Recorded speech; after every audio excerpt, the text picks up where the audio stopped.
What is up, guys? Well, we have the 4th episode of The Last of Us now behind us. We are more than halfway through Season 2, which is both scary and depressing.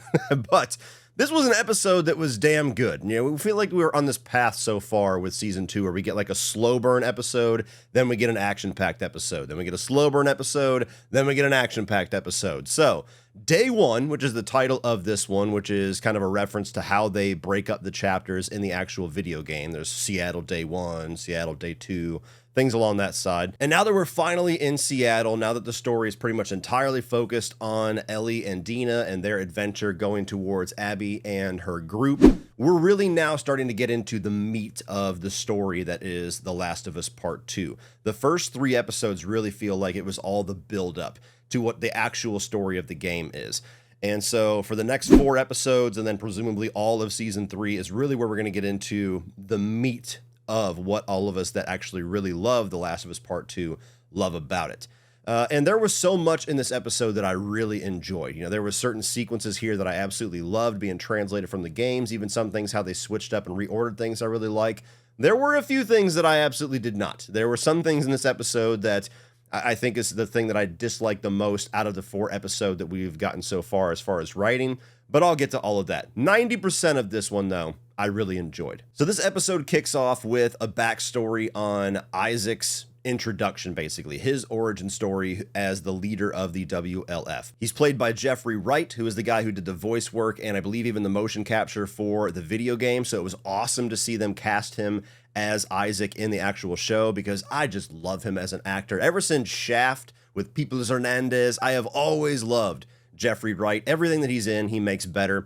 And so I'm glad that he's here. And it was a really wicked intro. You know, you have a group of Fedra agents, which is like this more militaristic version of government that was very active in the first game and the first season and have since kind of disbanded because of all these other factions that have grown. And it kind of gives a little context to one of the ways that happened, where you have like Josh Peck here telling a goofy story to all these other Fedra agents. And then you have Isaac over in the corner as their commander, who is just like the emotionless one who just kind of shuts it down and, you know, insults Josh Peck, where he's like, of course, because you don't think. That was really great. And it kind of sets the tone of who that character is very subtly. But they have this really creepy intro where, you know, they're in this armored car. They all have automatic weapons and body armor and shit, probably grenades and all kinds of stuff attached to their body. And they just have regular townsfolk start to come out and slowly, not even really surround the vehicle, just group together behind them. And they start getting nervous, like, we need to go out and like shred these fuckers. And Isaac's like, no, I'm going to go out. I'm going to talk to them by myself. Should have been a little bit of a red flag when that happened. Yeah, but anyway, he goes outside. He walks up to presumably who the leader of the WLF is now, or whoever these, you know, whoever this group considers them. And all they do is acknowledge each other's names, where she's like, are you Isaac? And he's like, yes. Are you so-and-so? And there's only one other person who's witnessing all of this with Isaac. I don't remember the character's name. I don't think he's in the video game. But nonetheless, he kind of gives a silent acknowledgement to her, walks back over to the truck, pulls the pins on a couple grenades, throws them in the truck, closes it as everybody freaks out, kills his entire unit except for the one dude standing there, walks over. They have their little handshake where he has now switched allegiance to the WLF, and he looks at the other guy who witnessed it, who's scared to death, and tells him, you have to make a choice now, which is basically, are you going to join us and live, or are we going to have to fucking kill you right now? That was such a badass intro for that character. And we didn't get any backstory, any more context to who Isaac is in the video game. So this is new stuff that we're adding that I thought was great. I think this is a fascinating character that I really want to know more about. So I hope we get a lot more with this character before we started to get into the actual events of the second half of the game. And if I'm remembering correctly, we get the title sequence and then it immediately jumps 11 years forward into present day. And we catch back up with Isaac, who is now the leader of the WLF. I don't remember if they say that explicitly in the show yet, but he is. And he has this whole monologue, which I nerded out about, where he's basically talking about cooking and, you know, certain cooking utensils and certain types of pans that are made out of copper and they're French. And he's talking about how like that was his passion, where he's basically telling a story about how he never really had that much success with dating because he always got nervous. And the way that he would disarm them is he would cook for them, which, you know, I can tell you from experience, that's a really good method to use, gentlemen. Nonetheless, he says about one day I knew whether through a job or whatever, I was going to save up one day. I was going to have enough success where I was going to own these elite French custom pans. And now I have them, just not in the way that I thought that I would. The apocalypse works in weird ways. Like, I thought that was such a great scene, the way that it was written.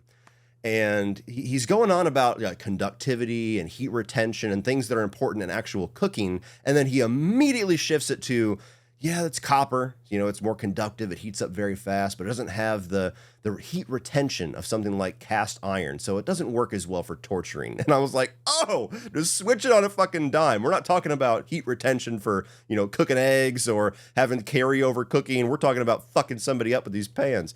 And you turn the camera over and he's got a Seraphite, butt-ass naked, everything hanging out, who is beat to a damn pulp in the corner of the room.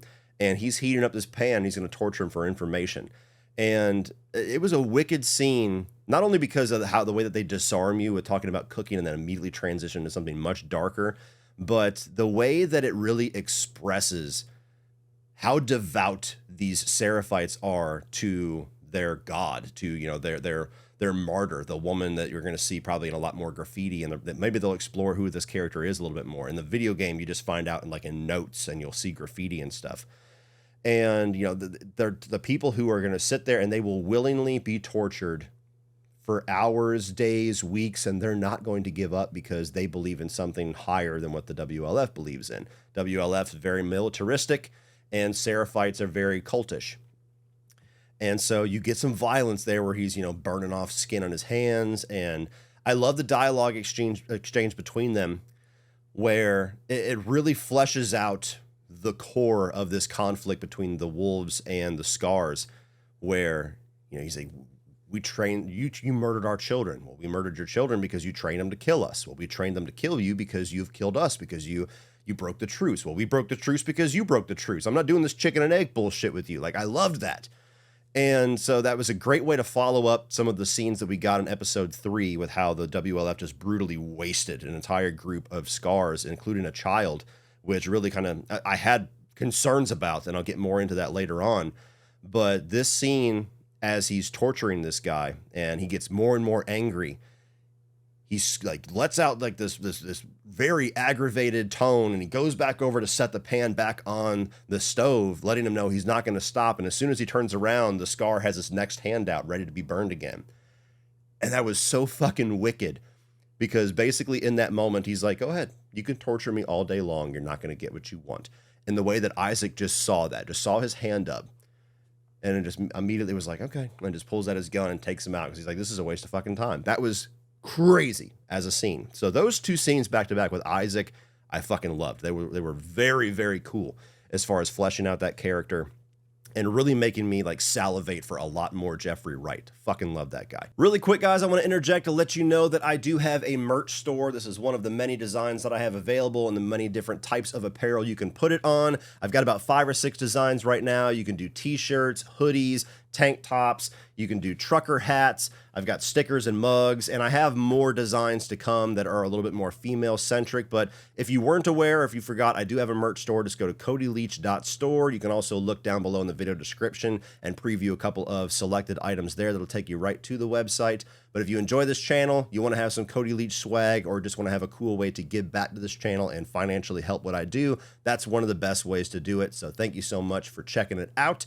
codyleach.store. Get you some stuff. Then we finally catch up with Ellie and Dina. We get that nice little title sequence of Seattle Day 1, just like we do in the video game, and they're kind of exploring around. They see a bunch of remains from the Fedra and the WLF conflicts. They're like skeletal, so presumably from all the way back like 11 years ago when we got the intro with Isaac, and probably even more conflicts that came after that. And there's a lot of scenery and showing the different sets and the way that they've built out this little city and everything. But the main thing that we get to first is the music store. And this is a scene that, when you think about all the things about The Last of Us and big iconic sequences and gameplay segments that you want to see translated into screen, I think this is the one that most Last of Us Part 2 fans were saying, even 2 years ago when the first season came out, like, we have to have this scene when we get to season 2. And it was a must. So I never had any question whether or not they were going to have it in here, but I'm so glad when we actually got it, it was as great as I wanted it to be. And that's where she finds the little guitar inside the music store, tunes it up, starts playing, and basically serenades Dina by playing an acoustic rendition of Take On Me. I'll be coming for you, okay? Take on me. And it's a scene that's optional in the video game. It's something where you can explore or you can just move through the story as quick as you want, like most semi-open world games. But this is one where if you explore the music store and you go upstairs, you have this little optional cutscene here, which is one of the best scenes in the game. And there's a number of people that didn't even experience it because they're not as big into exploring like some of us are. And so I absolutely loved this scene. I don't know how much of that was actually Bella Ramsey's voice, but if it was her, she is a really good singer, and she was actually playing the guitar. I can tell you that. That's a huge pet peeve of mine when I see scenes where somebody's playing a guitar and it's so obvious that they're not and it's just overdubbed.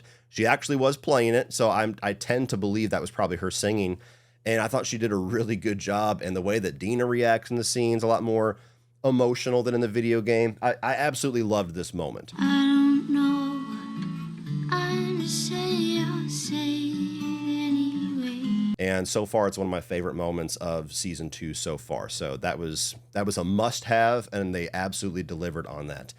And the way that they kind of ended it, where Dina was like, Joel taught you well, and she's like, yeah, he did. Like, again, I don't think that they said that. Maybe they did in the video game, but it's in the context of the show, having the first 2 episodes of her being so caustic with Joel, and now we're in a lot of, reflection stages. I thought that was a nice little touch to add in there if it was in fact added. Then we quickly move on from that to them outside seeing this radio station, and they see through the binoculars that it has WLF painted on the big satellite dish, almost like a billboard. And I liked how the difference in reactions to that, where Ellie is like, oh, fuck yeah, that's where they are, let's go. And Dina's like, yo, you don't display your name for all the world to see unless you got some serious shit in there. Like, maybe we should think about this. And, of course they end up going in there. But the most standout piece of this segment to me, there's 2 big ones, but one of them is when they first get to this radio station, which, again, kind of giving me the vibe of the game where they're looking for the open window, and you have to figure out a way to climb up and figure out how you're going to get there. They climb in through this broken window. When they get into this radio station, they see all of these WLF officers hung from their necks with their guts spilled out, which is an image right out of the video game. And they actually used real actors that were hung up with, supports, and that really sells the realism of it.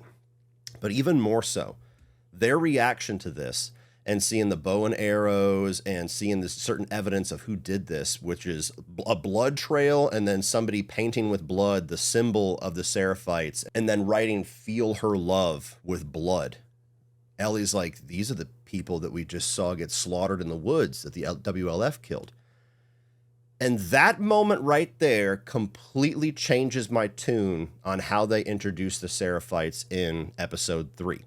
Because my main concern, if you watched my last review, is that it was a major change from the game, not only with how early they introduced the Seraphites, but the tone in which they introduced them. Like, the Seraphites are these innocent, peaceful people, and the WLF are just these murderous monsters. And I was like, I don't like the fact that they just branded them good and bad like that, because that's not the journey you go on in the game, and I feel like there's a lot missing there. This completely changes my tune on that, which is the difficulty when you review a show week by week, is that you can have your opinion changed very quickly. This shows a very different side where, yes, we saw a version of brutality with the Seraphites being gunned down. One of them was clearly running away and defenseless. There was a child involved. And then you have a totally different style of brutality here, where it's not just people killed, it's people who are tortured, who are disemboweled, and their blood and entrails are used to leave graffiti in the room. And that sets you as a viewer, if you've never experienced the game, as well as Ellie and Dina, in a spot where you're like, well, fuck. Maybe these people are fucked in the head too. I don't know. Like, which one's worse? Are they both bad? I don't know how to feel now. And now we're at the status quo that I was fearing we weren't going to be in, which is, you as a viewer, obviously you have feelings about the WLF because we've seen Isaac. We know that Abby and their people are a part of that group. But also you see this side of the Seraphites where it's like, these fucking people are nuts and they're scary as hell. I don't think I'd want to be killed by them. And I certainly don't look at them as the good guys now, even in paired with the scene of him being tortured and he's talking all this crazy shit. So I thought that was a really standout moment that was translated directly from the game, but also in the context of the show and what we've seen and experienced so far was even more effective at what it was trying to convey visually than probably it was in the video game. So I loved that.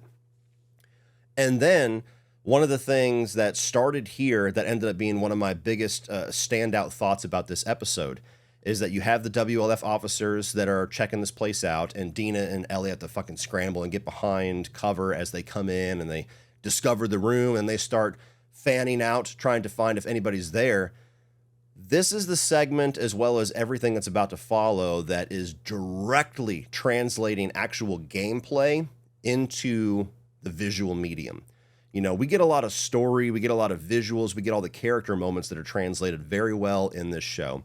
But it's not often that you get certain segments that feel like it felt playing the game. You know, like episode 2 of season 1, when they first encounter the clickers in that museum, is one that stood out to me. And this is one that stands out because it stays with the stealth gameplay that you have be the majority of what your gameplay is, where people are coming in and you got to stay hidden and figure out a way to either get past them without being seen, or take them out one by one, or take out the few that you need to, or fuck up and get caught and have to get in a gunfight with all of them. And I thought that this segment really recreated that perfectly, where they're downstairs and they're about to be seen, and you see the little flashlights going through, and then Ellie sees the upstairs and she takes her moment to get up there, and she's trying to escape through the window, and then a dude comes in. And, you know, then he sees her and she has to fucking act quick and use her skills either with a knife or with a strangle to try to prevent that from escalating into something else. Doesn't quite work. I thought that was awesome. And then finally, you know, a gun goes off. People freak out. All of a sudden, Dina's upstairs. They're coming for him. You got to bust through the window. There's gunshots chasing them across the street. All of that really felt like I'm playing the fucking game again. And I don't need every episode to be that way because the story and characters come first, but man, that was really cool to see. And to really feel like I was holding a controller in those sequences. I thought they did a great job with that. Then we end up in the subway tunnels, which is where the WLF officers have chased them into. And this is another one that is straight up recreating gameplay. There's where you end up in the subway tunnels with the same, you know, flares, red lighting, it's kind of painting the whole thing. And you got WLF officers knowing that you're down there, searching around, and you can get through this segment without a conflict, or you can take out the WLF officers, or you can take out the WLF officers as well as the infected that you hear in the other side of the subway. Or you can do what I always do, and what I assume a lot of people do, which is the path they kind of take in this show without Ellie or Dina actually being the one to kick it off, is I always like to take like a bottle and throw it where the clickers will hear it, and all of a sudden the infected comes out and the WLF sees them, and all of a sudden all hell breaks loose.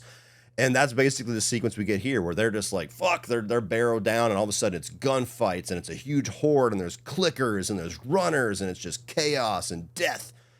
And the tension that they were able to get from them going through this crashed subway and all of the different infected just pounding on the walls, and even in the segment where it's just like I get some kind of cloth or rubber that joins the two subway cars, and you just see them pushing in on it. That was fucking wild to watch.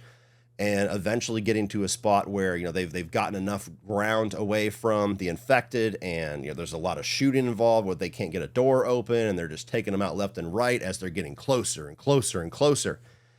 And it gets to a point where they have escaped. They're on their ass, but they've escaped, and they've gotten to this little turnstile, and it's so rusted it won't turn. And Ellie's able to barely get through, and then Dina's there. And the initial like kind of jump reaction that me and my wife had, where Dina is trapped and all of a sudden a runner's on her, it was like, oh fuck. And so even that was a very effective moment there, if it was meant to be like a jump scare, a shock thing. And you get the big moment, which is different than how it plays out in the video game, where a runner is about to bite Dina and Ellie puts her forearm in front of it and gets bit, and basically, you know, in any other context, sacrifices herself to save Dina. They shoot the fucking runner, get her through there. And I thought Isabella Merced did a great job in this moment with her acting, where obviously it's like you have to convey adrenaline being through the roof. You have to convey shock of like, I was this fucking close to death. And yet she has to subdue all of that with the heartbreak and the shock of Ellie's bit. She's fucked. She's infected now. She's dead, and I'm going to have to kill her. And now I'm stuck out here by myself. Like all these different emotions and realizations happening at once. I thought she did a great job with that.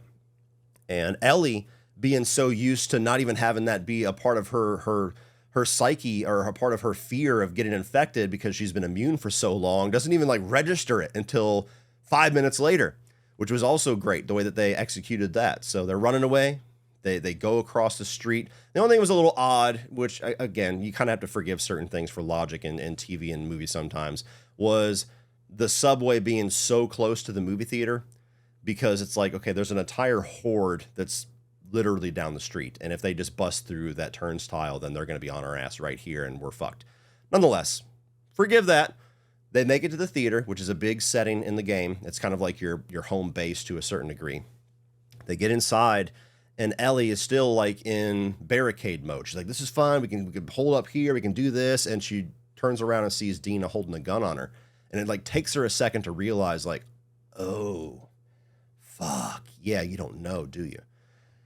And in the video game, it's a little different. Obviously, based on the next time on Last of Us little segment that we get at the end of this episode, we're going to get introduced to spores in the next episode. But spores is something that was present all through the first game that they did not have in Season 1 and was present through this game, which is literally like airborne infection. Like it's something where like literal spores are floating through the air and people have to wear gas masks to be able to get through areas. Otherwise, they will breathe it in and become infected.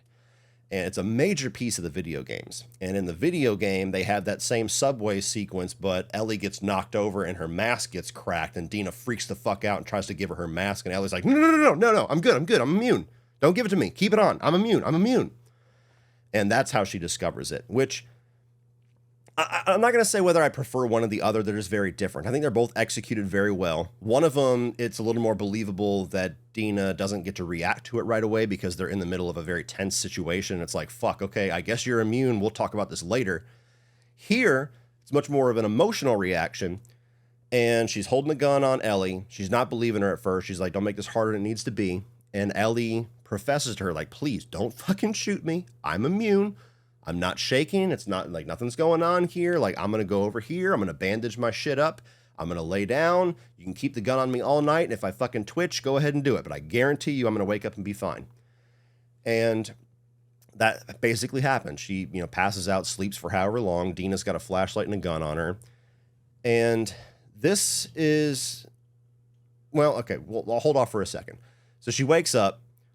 And Dina's starting to believe her because it's like, oh, yeah, she's not showing any signs of infection, which, if anything, the wound would be looking infected. People don't tend to turn right away, but they definitely show some kind of infection growing and seeping through their skin, almost like roots are growing. And as soon as Dina starts to have a little bit of comfort and believing Ellie that she's not going to actually turn into a runner and she's not infected, she seems upset, and Ellie's trying to comfort her, and it turns out she's upset, and you get the reveal that she's pregnant.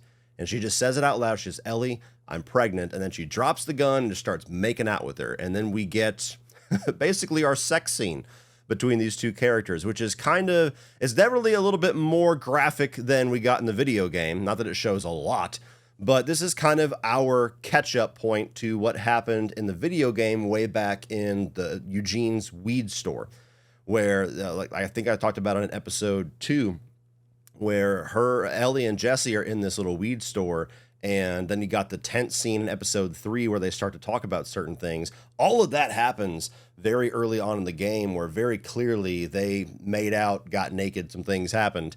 So finally we're at that point where they have consummated their relationship. And everything up to this point is what I loved about the episode. But directly after this is where I started to have my very major issues. And it was all in the way that they wrote the dialogue.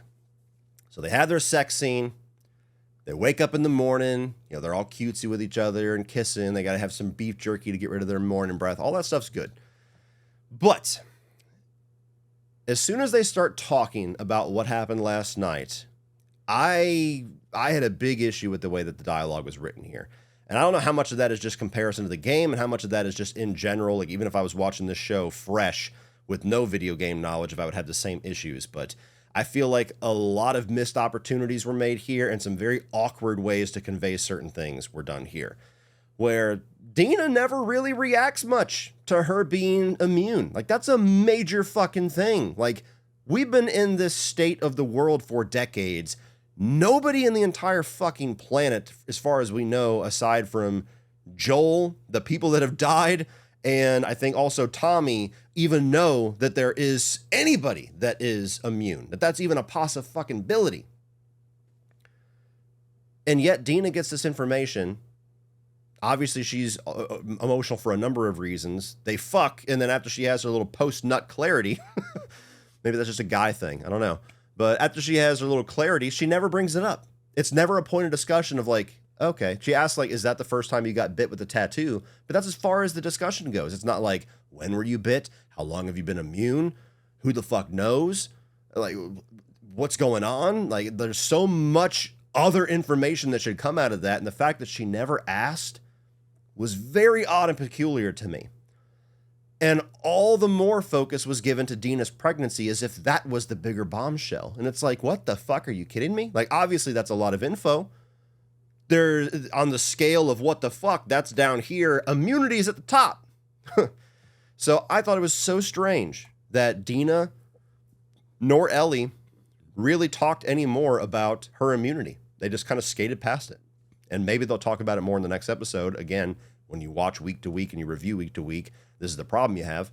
But as of right now, the way that scene played out, that was the first thing where I was like, that's weird. And then the discussion they have about the kid and just their relationship in general, they just fucked for the first time. Like, that was the first time that both of them really acknowledged, yes, I'm into you. And the types of conversations they were having was just weird to me. Where Dina's like, I was so scared when I saw that you were bit because this future that I had envisioned of you and I being off somewhere together with a kid, and I don't even know if you want that. I'm like, that's kind of a fucking weird conversation to have now. Like, you just did this for the first time. You're talking about forever. Like, again, maybe it's because I'm a guy and this is a sequence between two female characters, and so the guy sees the red flag where maybe women just think more that way. I will be totally open to that criticism or that explanation of my criticism down in the comment section below, and I can accept that if enough people tell me. But we fucked for the first time. We've kind of liked each other before then, and now it's like, oh, I was so scared because I envisioned a life together. I was like, that I'd be running for the fucking hills. That's weird. And even more so when they start to discuss like, oh, it's Jesse's and all that, and then Ellie has this moment where she like goes, oh man, I'm going to be a dad. No. I don't know what they were trying to convey in that scene, but that was weird. That was weird to hear that character say that. It didn't make sense in the moment. Like, you look at the dialogue exchange they had in the game where she's like, what the fuck? How long have you known? About 2 weeks ago. 2 weeks ago, we could have fucking turned back. Now you're here in the middle of this war zone, pregnant. Like, what the fuck? And so that's, to me, the more realistic expression of like this bombshell that she just got. Not, I'm going to be a dad. Like, again, it seemed so slow burn and slowly built out their relationship up to this point, which was interesting to me. And then in that last little bit between them fucking and this conversation, it seems like we have rushed. And it doesn't compute for me. It just did not work at all. And again, I just don't know. I don't know if that was intended to be a funny moment where she says, I'm going to be a dad. I understand that Bella Ramsey is non-binary, and so maybe that's a piece of it, but Ellie, the character, is not. Or at least they haven't said that this version of the character is, and so it doesn't make sense for me to her to take the guy role in that moment. And I'm not trying to get like, political or anything like that. Like, people can be whatever they want to be, and that's not the issue. Just in the context of this scene with these characters, that didn't make any sense to me, and it was just a very awkwardly written moment and did not feel genuine to how Ellie would actually react when her number one goal is fucking up Abby and this crew And even though she really likes Dina, maybe even loves her at this point and has been resisting that the whole way, I don't think them fucking was going to suddenly switch those priorities to where it's just like, I'm going to be a dad. It just didn't work at all. So for as much as I have loved everything in this episode up to this point, I hated the way that dialogue was written. To me, that totally fumbled the ball epically for two pretty major reveals and how those characters reacted to it. So again, maybe they'll make up for it in the next episode. We'll get a little bit more of a realistic exploration of all of that. But the way this episode left off with that did not work for me at all. And that's basically the end of it, but we do get a little tease for where they're going, where they start to hear some messages on the radio, the WLF communicating, and Nora, one of the people that was with Abby, talking on there as well. And they go up to the roof to see this hospital that they're saying that they're getting ready to start doing some work on, and it's like a war zone. You see bullets, you see explosions, and the change that they're going for here, which I don't know how long they'll play out, is that Dina is vowing to go the full 9 with Ellie. She's not going to stay in the theater the way that she did in the video game and just kind of be pregnant, just start nesting here while Ellie goes off and does shit by herself, like the radio station sequence in the game. So Dina and Ellie are going to continue on. And I mean, it's a good spot to end the episode as far as teasing what's going to come next. I think that, Nora in the hospital is probably going to be the 6th episode, and then the 7th episode will be the finale, which will presumably be back at the theater. I don't know. There's a lot of things that could happen, and I'll talk about that here in a minute when I get more into the video game spoilers. But that's my overall thoughts on this episode as far as just the TV episode. Thought it was fantastic 90% through. I thought that the way that they translated the video game sequences, I think the way that they did the emotional stuff as far as the Take On Me sequence and, the first part of Ellie and Dina, Ellie sacrificing herself, Dina's reaction, all that stuff was great. Isaac's introduction, all that was fantastic. I want to see more of that. And like I said, the way that they were really able to make me feel like I was playing the game through a lot of the middle of this episode was awesome. Just the dialogue after they woke up that I did not like at all. It just did not work. It just really felt like a different writer took over for the last 5 minutes. So now I'm going to start moving into just a little bit. I don't have a lot to talk about as far as video game events. So if you have not played the video game, you don't want to know anything about the potential future of this show, then check me out in the next episode in a week. But we're going to start talking about that now. And it's really just about still some of the changes. I really am curious, like, as far as where we're going to interact with Abby again. Is it just going to be her showing up right before the season closes out in the theater after she has found Ellie and Dina? I mean, are we even? It feels like there's so much to get through to even get to that point that I don't know. I mean, maybe her killing Nora is going to end up being the end of this season. I really don't know. It feels like there's so much we have to get through where ending on the theater, where we switch perspectives in the game, doesn't feel attainable in 3 episodes. Even keeping the fact in that we know there's going to be a bottle episode at some point. But that the way that they're going to continue to change events with Dina being in tow with Ellie, and not having Jesse there, I'm curious about too. Like, are we going to have Dina in the hospital with Ellie when she goes to take out Nora? Is the spores thing going to be what eventually grounds Dina at the home base, if you will, at the theater, where Ellie discovers spores and says, hey, look, I'm immune. I can continue on, but you can't. You have to stay here. I now have to do this by myself. And what kind of issues that's going to cause now that they both like confessed their lifelong dreams to be with each other. When is Jesse and or Tommy going to enter the story? I don't know. There's not really a whole lot of hints so far about what's going on with that. And, I do still have some concerns with all of that. And it's more so with the fact that we only have 3 episodes left. I think if we had a full 10-episode season, I wouldn't be as worried. I think if they did even an extended season, we were getting both parts of this story all in one extended season, I certainly wouldn't be worried. But the fact that we only have 3 more, I'm concerned more so about the success of the show. Like, I think I will be okay because I still know what's to come. And as long as they land the plane in a satisfying way, I can be patient for a year, hopefully not 2 or 3, until the next part of the story picks up in season 3. But I don't know if they're going to be able to land that plane very well for just TV viewers. Because I look at what possible ways they could end this season. We've barely gotten into Abby. And I just don't know if the way that they have decided to split this story up is going to be satisfying as a whole season for TV viewers that don't have the knowledge of the game. So I am concerned about that. But we will see. You know, I'm starting to learn with this episode. There's certain things that I'm concerned about that end up being validated. It's like, yeah, I don't know. I think they work better in the game. And there's certain things like my assumptions about the Seraphites, the way that they were introduced, that can very well be rectified in a future episode.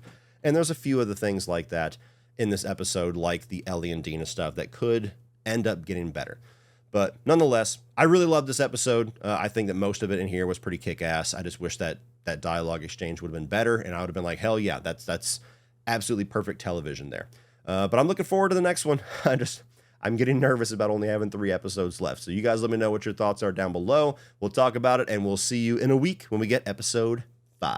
Well, that's it for this one, guys. If you enjoyed that, click over here for all of my 2025 new release reviews. I'm also going to put a playlist up here of all of my coverage of The Last of Us TV show. Please like, share, hit that subscribe button so you don't miss everything in the future, including the next 3 episodes to come, and maybe even a full season review.